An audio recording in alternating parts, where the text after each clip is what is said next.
ارشاد فرماتے ہیں عبداللہ ابن جدعان جنت میں نہیں جائے گا، اس لیے اس نے کبھی اس بات کی تمنا نہیں کی تھی کہ اللہ تبارک و تعالیٰ میری خطاؤں کو قیامت کے دن معاف کر دینا۔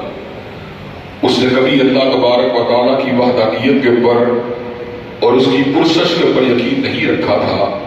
حضرات گرامی قدر، یہ گریوٹی والا معاملہ ہے، بڑی ہی شدت والا اور بڑا سنگین معاملہ ہے کہ انسان کے اعمال میں توحید ہونی چاہیے اور انسان کو کٹنا گوارا کر لینا چاہیے، پڑھنا گوارا کر لینا چاہیے، لیکن توحید میں اللہ کی شراکت کو گوارا نہیں کرنا چاہیے۔ اس صورت میں اللہ تبارک و تعالیٰ نے سیدنا آدم علیہ السلام کی توبہ کی قبولیت کا بھی ذکر کیا کہ سیدنا آدم علیہ السلام نے جب اللہ تبارک و تعالیٰ کی بارگاہ میں آ کے سیدہ حوا کے ہمراہ دعا مانگی، ربنا ظلمنا انفسنا وان لم تغفر لنا وترحمنا لنکونن من الخاسرین۔ اے ہمارے پروردگار، ہم نے اپنی جانوں میں ظلم کیا ہے، اگر آپ نے ہمیں معاف نہ کیا، ہم پہ رحم نہ کھایا تو ہم یقیناً گھاٹا پانے والوں میں شامل ہو جائیں گے۔ تو اللہ تبارک و تعالیٰ کی رحمت کو جوش آیا، فتاب علیہ، اللہ تبارک و تعالیٰ نے ان کی خطاؤں کو معاف کر کے زمین کو ان کے لیے کشادہ کر دیا تھا۔ حضرات گرامی قدر، آپ کے علم میں یہ بات ہمیشہ رہنی چاہیے اور میرے بھی علم میں ہمیشہ یہ بات رہنی چاہیے کہ زندگی کے اندر آنے والی جملہ نگیوں کا تعلق ہمارے اپنے اعمال کی کوتاہی کے ساتھ ہے، ہمارے اپنے اعمال کی سیاہی کے ساتھ ہے۔ ما اصابکم من مصیبہ فبما کسبت ایدیکم، جتنی بھی مصیبتیں ہم کو آتی ہیں در حقیقت ہماری اپنی کسی نہ کسی بدعملی کا اس کے اندر جو ہے پہلو موجود ہوتا ہے۔ مومن و مسلمان کے اوپر اللہ کا بہت بڑا فضل یہ ہوتا ہے، ما اصاب من مصیبۃ الا باذن اللہ ومن یؤمن باللہ یہدی قلبہ، کہ اللہ تبارک و تعالیٰ کے حکم سے ہر تکلیف آتی ہے، لیکن مومن و مسلمان کو اللہ تبارک و تعالیٰ مصیبت کے سبب کی طرف اس کی رہنمائی کر دیتے ہیں اور چنانچہ اس کے نکلنے کا راستہ بنا دیتے ہیں۔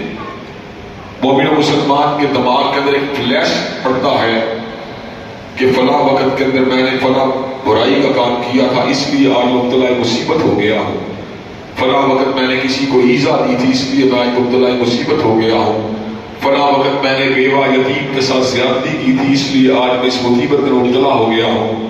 جب وہ مصیبت مبتلا ہوتا ہے، ما اصابت مصیبت الا باذن اللہ ومن یؤمن باللہ یہدی قلبہ، جس کا اللہ پہ ایمان ہوتا ہے اللہ تبارک و تعالیٰ اس کے دل کو گائیڈ کر دیتے ہیں۔ فلیش اس کے دماغ کے اندر چمک جاتا ہے اور وہ اس پوائنٹ کے اوپر پہنچ جاتا ہے، اس پوائنٹ سے اس کی مصیبت کا آغاز ہوا تھا۔ جب اس کو وہ پوائنٹ سمجھ میں آ جاتا ہے، پھر وہ اللہ کے آگے گڑگڑاتا ہے، روتا ہے، مغفرت کا طلبگار بن جاتا ہے۔ جب وہ مغفرت کا طلبگار بن جاتا ہے تو اللہ تبارک و تعالیٰ اس کے آنسوؤں کی لاج رکھتے ہیں۔ یا عبادی الذین اسرفوا علی انفسہم لا تقنطوا من رحمت اللہ، اے میرے بندے جو اپنی جانوں پہ ظلم کر چکا ہے، میری رحمت سے نا امید مت ہو۔ ان اللہ یغفر الذنوب جميعا، اللہ تیرے گناہوں کو معاف کر کے تیرے جملہ معاملات کو سنوار دے گا۔ اس لیے یہ میرا وجہت نظر ہے، حاصل مطالعہ ہے اور مشاہدہ تجربہ، ذاتی زندگی کے اندر بھی، دوستوں کی زندگی کے اندر بھی یہ تجربہ ہے، سماج کے اندر پھیلی ہوئی برائیوں کے بارے میں یہ تجربہ ہے کہ دنیا کی واحد چابی جو ہر پرابلم کو لگتی ہے، دنیا کی واحد چابی جو ہر تالے کو لگتی ہے، وہ استغفار کی چابی ہے، وہ توبہ کی چابی ہے۔ توبہ استغفار کی چابی دنیا کے ہر تالے کو لگ جاتی ہے، اس کے دندانے بڑے ہی تیز ہیں، توبہ استغفار کے دندانے بڑے مضبوط ہیں، ان کو جس تالے کے اندر گھسایا جائے، جس مصیبت میں گھسایا جائے، یہ توبہ استغفار جو ہوتی ہے اس کے دندانے اس تالے کو کھول کے رکھ دیتے ہیں۔ اللہ تبارک و تعالیٰ اپنے فضل و کرم سے انسان کو اپنی رحمتوں کا نزول کر دیتے ہیں اور انسان کے نکلنے کا راستہ بنا دیتے ہیں۔ حضرات گرامی قدر، اس صورت میں اللہ تبارک و تعالیٰ نے اس بات کو بھی واضح فرما دیا، یا بنی آدم لا یفتننکم الشیطان کما اخرج ابویکم من الجنہ، اے آدم کے بیٹوں تمہیں شیطان جو ہے اسی فتنے کے اندر مبتلا نہ کر دے جس طرح اس نے تمہارے آباء کو، تمہارے باپ اور تمہاری ماں کو جنتوں سے نکال دیا تھا۔ يَنزِعُ عَنْهُمَا لِبَاسَهُمَا لِيُرِيَهُمَا سَوْآتِهِمَا، ان سے لباس جنت کو اتارا گیا، ان کے وجود جو تھے وہ کپڑے کے بغیر تھے زمین کے اوپر۔ جس ضعیف دشمن نے تمہارے والدین کے کپڑوں کو ان کے وجود بزرگوں سے علیحدہ کر دیا تم عجیب لوگ ہو، پھر بھی اس سے دوستی کرتے ہو، پھر بھی اس سے یاری کرتے ہو۔ اللہ تبارک و تعالیٰ چاہتا ہے کہ ہم شیطان کو اپنا دشمن بنائیں، اس کو اپنا دشمن سمجھیں، اس کی تولیت کو، اس کی دوستی کو مت اختیار کریں۔ اللہ تبارک و تعالیٰ کے دشمن اور اپنے دشمن کو پہچاننا یہ ہمارے لیے بہت ضروری ہے، اس لیے کہ بڑا ہی خطرناک اس کا وار ہے، اور بڑا ہی خطرناک اس کا فتنہ ہے، بڑی خطرناک اس کی چالیں ہیں۔ اِنَّهُ يَرَاكُمْ هُوَ وَقَبِيلُهُ مِنْ حَيْثُ لَا تَرَوْنَاهُمْ اِنَّهُ يَرَاكُمْ هُوَ وَقَبِيلُهُ مِنْ حَيْثُ لَا تَرَوْنَاهُمْ، وہ اور اس کا قبیلہ تمہیں وہاں سے دیکھتا ہے جہاں سے تم ان کو نہیں دیکھتے۔ ایک ہوتا ہے دشمن جس کو انسان دیکھ سکتا ہے، ایک دشمن ہے جو پوشیدہ ہے، یہ ہمارا ہڈن اینیمی ہے، وسوسے کی شکل میں، دل کو جو ہے مس گائیڈ کرنے کی شکل میں، ترغیبات کی شکل میں، تحریصات کی شکل میں، ٹیمپٹیشن کی شکل میں، شہوات کی شکل میں، لالچ کی شکل میں انسان کے اوپر حملہ کرتا ہے، اور انسانوں کی اکثریت اس کے کسی نہ کسی جو ہے دعوے تصویر کا شکار ہو کر اس کی کسی نہ کسی بات کو تسلیم کر کے فتنے کا نشانہ بن جاتی ہے۔ اللہ تبارک و تعالیٰ کی بات میں نے کل بھی آپ کے ساتھ رکھی تھی، وَلَقَدْ صَدَّقَ عَلَيْهِمْ إِبْلِيسُ ظَنَّهُ فَاتَّبَعُوهُ إِلَّا فَرِيقًا مِّنَ الْمُؤْمِنِينَ، اور البتہ یقیناً ابلیس نے اپنا گمان پورا کر دکھایا، فَاتَّبَعُوهُ إِلَّا فَرِيقًا مِّنَ الْمُؤْمِنِينَ، اور سارے ہی اس کے پیچھے لگ گئے مگر مومنوں کی جماعت ایسی بچی جس نے ابلیس کے راستے کو اختیار نہیں کیا۔ حضرات گرامی، اگر ہم ابلیس کو اپنا دشمن حقیقی سمجھ کر اس کی چالوں کو سمجھتے ہوئے اس سے اوائڈ کرتے ہوئے صراط مستقیم کے پر چلتے ہوئے اللہ تبارک و تعالیٰ کے فضل بے پایہ کو تلاش کرتے ہوئے سیدھے راستے پہ گامزن رہنا چاہیے۔ ٹھوکر لگ جائے، بھول ہو جائے، چوک ہو جائے، نسیان ہو جائے، غلطی ہو جائے، فوراً سے پہلے رجوع کر لینا چاہیے۔ ربنا ظلمنا انفسنا وان لم تغفر لنا وترحمنا لنکونن من الخاسرین۔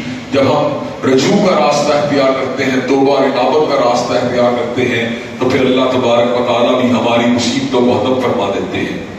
حضرات گرامی قدر، اس صورت میں اللہ تبارک و تعالیٰ نے مغضوب اقوام کا بھی ذکر کیا، جن کا ذکر ڈیٹیل کے ساتھ چونکہ سورہ ہود کے باب میں بیان ہوگا، اس لیے وقتی طور پر میں آپ کو موقوف کرتا ہوں، لیکن ایک نقطے کو آپ حضرات کی گوش گزار کرنا چاہتا ہوں، اور نقطہ یہ ہے جو اللہ تبارک و تعالیٰ نے بڑی شر و پس کے ساتھ بیان فرما دیا، وَلَوْ أَنَّ أَهْلَ الْقُرَىٰ آمَنُوا وَاتَّقَوْا لَفَتَحْنَا عَلَيْهِمْ بَرَكَاتٍ مِّنَ السَّمَاءِ وَالْأَرْضِ وَلَٰكِن كَذَّبُوا فَأَخَذْنَاهُمْ۔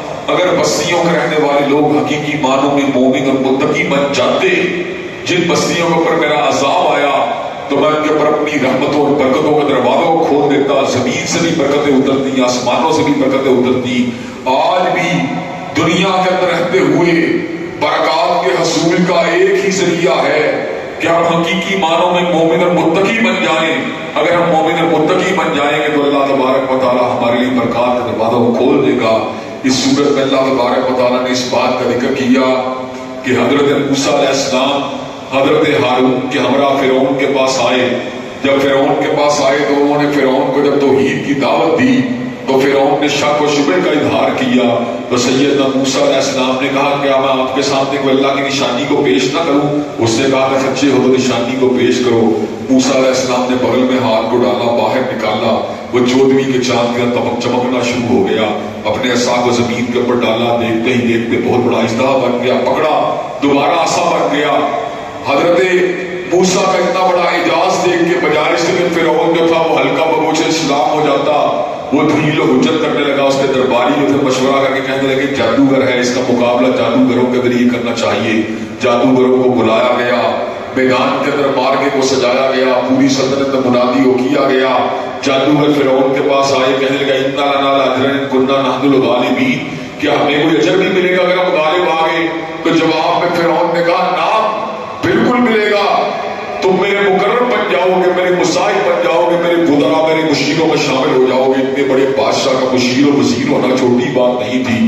جادوگر جناب والا میدان کے اندر مار کا جب حق و باطل کا شروع ہوا، رسیوں کو پھینکا، اور اللہ تبارک و تعالیٰ کہتے ہیں، اللہ کہتا ہے وَجَاءُوا بِسِحْرٍ عَظِيمٍ سَحَرُوا أَعْيُنَ النَّاسِ وَاسْتَرْهَبُوهُمْ وَجَاءُوا بِسِحْرٍ عَظِيمٍ۔ انہوں نے لوگوں کی آنکھوں پہ جادو کر دیا، جادو بہت ہی بڑا تھا۔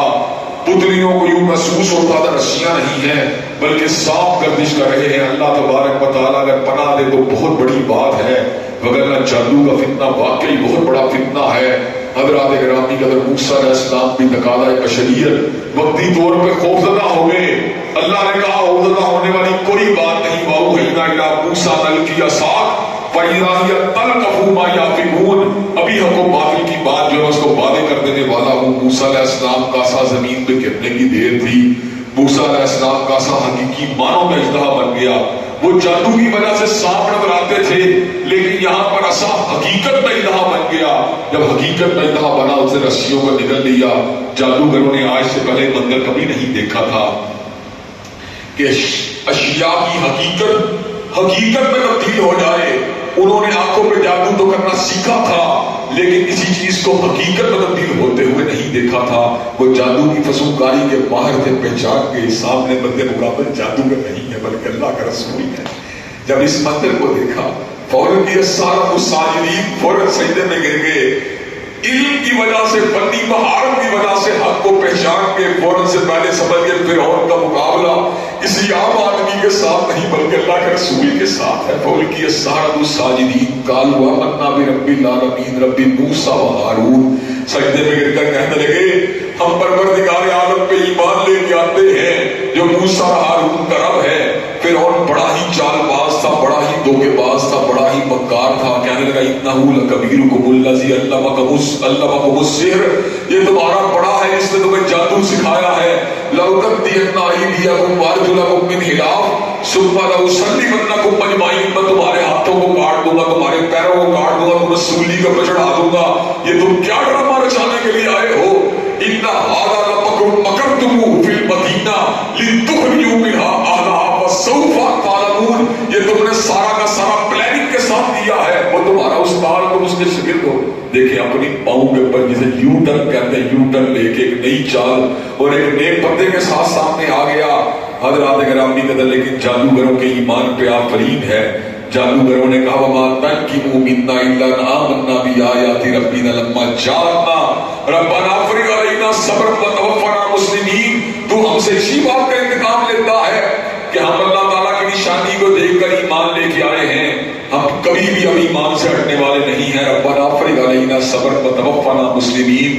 اللہ ہم پہ صبر کو نازل فرما، ہمیں موت دینا اس حالت میں کہ ہمیں اسلام کے اوپر ہماری موت واقع ہو. اللہ کو جادوگروں کا یہ ایمان اتنا پسند آیا کہ اللہ نے قرآن مجید کے کئی مقام پہ اس کو ذکر کیا.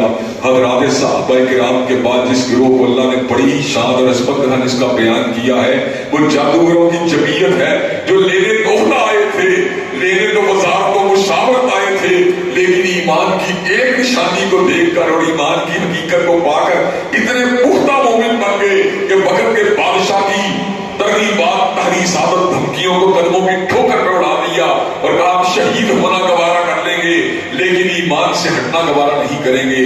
اللہ نے اس صورت میں اس بات کا بھی ذکر کیا کہ اللہ نے فرعون کے اوپر بڑے عذابوں کو بھیجا، کبھی جوؤں کے عذاب کو، کبھی ٹڈیوں کے عذاب کو، کبھی میڈکوں کے عذاب کو، کبھی لہو کے عذاب کو. جب بھی اللہ کا عذاب آتا جناب والا فرعون جو تھا اس بات کے اوپر جو مادہ تیار ہو جاتا کہ رجوع کر لے، لیکن جب اللہ کا عذاب ٹل جاتا فوراً دوبارہ بغاوت کے اوپر مادہ تیار ہو جاتا تاکہ اللہ نے اپنی گرفت کو اس کے اوپر مسلط کیا، اسے کر کے آپ کر دیا، قوم موسیٰ کو بچا دیا.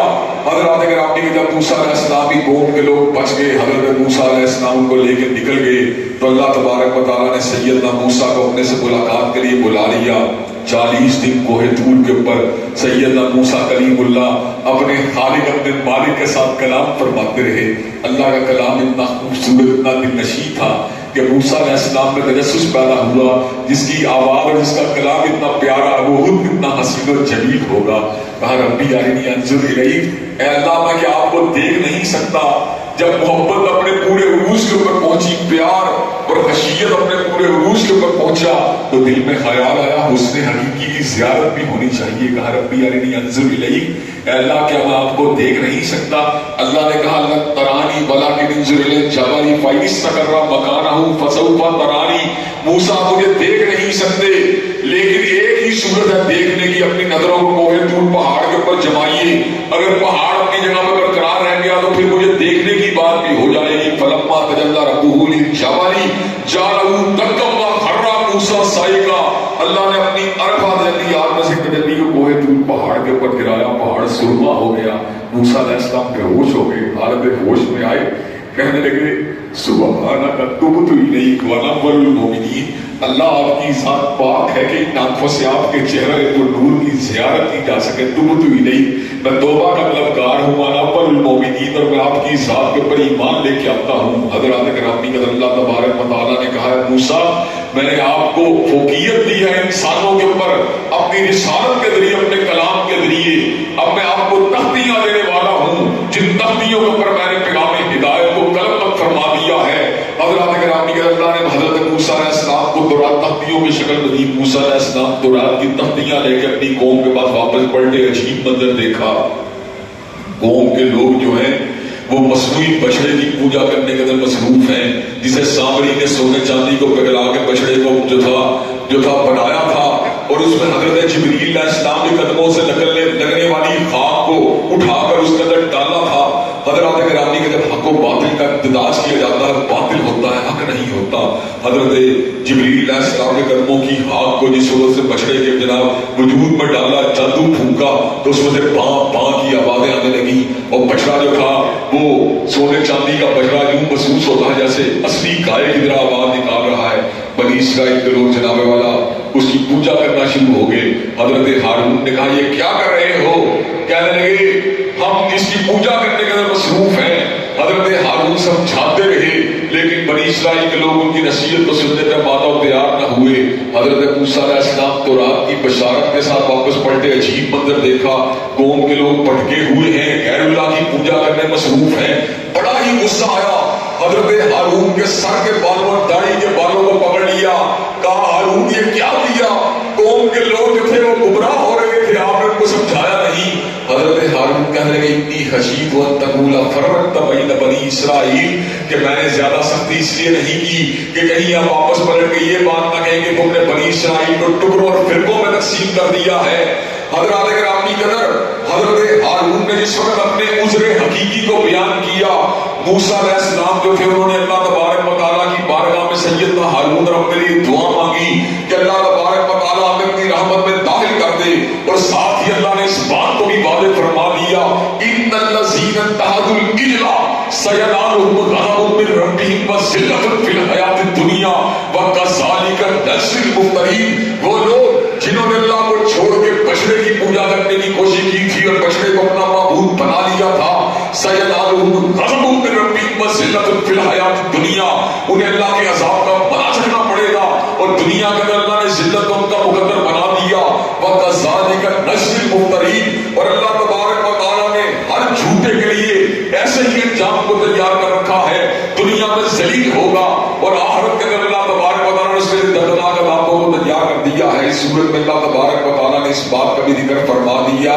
کہ حضرت رسول اللہ صلی اللہ علیہ وسلم کا ذکر جو تھا اللہ تعالیٰ نے اس کو توریت میں بھی لکھا ہوا تھا اور انجیل کے اندر بھی لکھا ہوا تھا، اور حضرات گرامی قدر حضرت رسول اللہ صلی اللہ علیہ وسلم کے بارے میں اللہ نے اس بات کا بھی اعلان فرما دیا کہ حضرت رسول اللہ کی ذات وہ ہے یحل لهم الطیبات ویحرم علیہم الخبائث ویضع عنہم اصرهم والاغلال التي كانت علیہم۔ آپ طیب، آپ جو ہے معروف چیزوں کا حکم دینے والے، منکرات سے روکنے والے، آپ جو ہے طیب کو حلال کرنے والے اور خبیث کو حرام کرنے والے، ویضع عنہم اصرهم والاغلال التي كانت علیہم، اور انسانیت جن بوجھوں کے تلے دبی ہوئی تھی، جاہلیت کے بوجھوں کے تلے ان بوجھوں کو اٹھانے والے، وَجَعَلَ عَنْهُمْ إِصْرَهُمْ وَالْأَغْلَالَ الَّتِي كَانَتْ عَلَيْهِمْ، اور ان توقوں کو انسانوں کے گلے سے اتار کے پرے پھینک دینے والے، جن توقوں نے انسانوں کو غلط راستوں پر چلایا ہوا۔ حضرت رسول اللہ کے اسی انداز کے بارے میں حضرت حالی نے کہا تھا اتر کر ہرا سے سوئے قوم آیا اور ایک نسخہ کیمیا ساتھ لایا، مسے خام کو جس سے کندن بنایا، کھڑا اور کھوٹا الگ کر دکھایا، وہ بیوی کا لڑکا تھا یاسوت ہادی، عرب کی زمین جس سے ساری ہلا دی۔ حضرات گرامی کے سورت میں اللہ نے سفر کا بھی اعلان فرما دیا، قل یا ایھا الناس انی رسول اللہ الیکم جمیعا، حضرت رسول اللہ پہ راک فرما دیجئے میں جمیع کائنات کا امام بن کے آیا ہوں، میں فقط مشرق کا بڑا بن کے نہیں آیا، فقط مغرب کا بڑا بن کے نہیں آیا، فقط عربیوں کا بڑا بن کے نہیں آیا، فقط اپنے کرم کا بڑا بن کے نہیں نہیں آیا. حضرت رسول اللہ آئے, پچھم کے بڑے بن کے آئے, پورب کے بڑے بن کے آئے, اتر کے بڑے بن کے آئے, دکن کے بڑے بن کے آئے, شمال کے بڑے بن کے آئے, جنوب کے بڑے بن کے آئے. 1 صدی کے بڑے بن کے نہیں آئے, 10 صدیوں کے بڑے بن کے نہیں آئے, بلکہ اللہ نے آپ کو یہ عطا فرما دیا, اللہ نے آپ کو جمیع انسانیت کا مبتدا بنا دیا, سارے زمانوں کا بڑا بنا دیا, سارے مکانوں کا بڑا بنا دیا.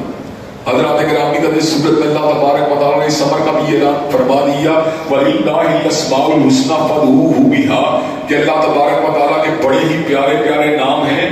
جب کوئی مسئلہ آ جائے, جب کوئی پرابلم آ جائے, جب کوئی مصیبت آ جائے, تو ان ناموں کے ساتھ اللہ کو پکارنا چاہیے. ان ناموں کے اندر جو ہے اللہ کا اسم ذات, اللہ بڑا ہی طاقتور نام ہے, اور اس میں ذات کے بعد حی و قیوم کے اندر اللہ تبارک و تعالیٰ نے بڑے ہی غیر معمولی اثرات کو رکھا ہوا ہے. حی و قیوم کے ساتھ جب اللہ کو پکارا جاتا ہے تو اللہ تبارک و تعالیٰ اپنے بندے کی فریاد کو قبول و منظور فرماتے ہیں. حی و قیوم کے اندر اللہ کا اسم اعظم ہونے کے کبھی احتمالات موجود ہیں.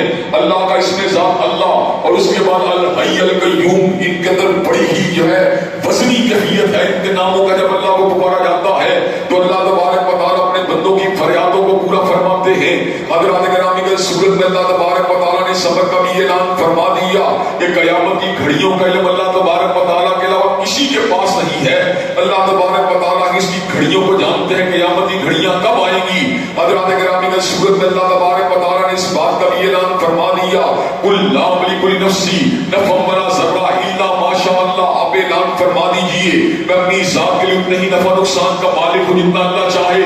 وَلَوْ كُنْتُ أَعْلَمُ الْغَيْبَ لَاسْتَكْثَرْتُ مِنَ الْخَيْرِ, اگر میرے پاس غیب کا علم ہوتا تو میں دنیا جہاں کی بھلائیوں کو اپنے لیے جمع کر لیتا اور مجھے کوئی نقصان نہ پہنچتا. حضرات گرامی قدر, حضور علیہ السلام کے دندان مبارک غزوہ احد میں شہید ہوئے. اگر آپ کے پاس علم غیب ہوتا تو آپ اس مقام سے پیچھے ہٹ جاتے جس مقام کے اوپر تیر آ رہے تھے. حضرات گرامی قدر, علم غیب اگر کسی کے پاس موجود ہے فقط اللہ تبارک و تعالیٰ کی ذات کے پاس موجود ہے. حضرات گرامی قدر, حضرت رسول اللہ صلی اللہ علیہ وسلم نے عبداللہ ابن ابی کے لیے اور کئی دیگر ایسے لوگوں کے لیے جو دین سے برگشتہ تھے, ان کے لیے بھی دعائیں مغفرت کی. اگر علم غیب ہوتا تو آپ کبھی یہ کام نہ فرماتے. حضرات گرامی قدر, علم غیب قطعی اور کلی اگر کسی کے پاس موجود ہے, اللہ کی ذات کے پاس موجود ہے. ہاں اللہ تبارک و تعالیٰ غیب کی کئی خبریں اپنے نبی کے اوپر وحی کے ذریعے منکشف فرماتے ہیں, لیکن جتنی منکشف فرماتے ہیں اتنی ہی غیب کی خبر جو ہوتی ہے نبی کے پاس ہوتی ہے. اور جو علم اللہ تبارک و تعالیٰ نازل نہیں فرماتے وہ فقط اللہ ہی کے پاس ہوتا ہے. وَإِنَّهُ مَفَاتِحُ الْغَيْبِ لَا يَعْلَمُهَا إِلَّا هُوَ, غیب کے خزانوں کی چابیاں فقط پروردگار عالم کے پاس ہے, اس کے پاس سوا کوئی کائنات کے غیبوں کو جاننے والا نہیں. حضرات گرامی قدر, اس صورت میں اللہ تبارک و تعالیٰ نے اس بات کا بھی ذکر فرما دیا, جب قرآن پڑھا جائے تو اس کو توجہ کے ساتھ سننا چاہیے, توجہ کے ساتھ سننا چاہیے تاکہ اللہ تبارک و تعالیٰ انسانوں پر رحم فرما دے.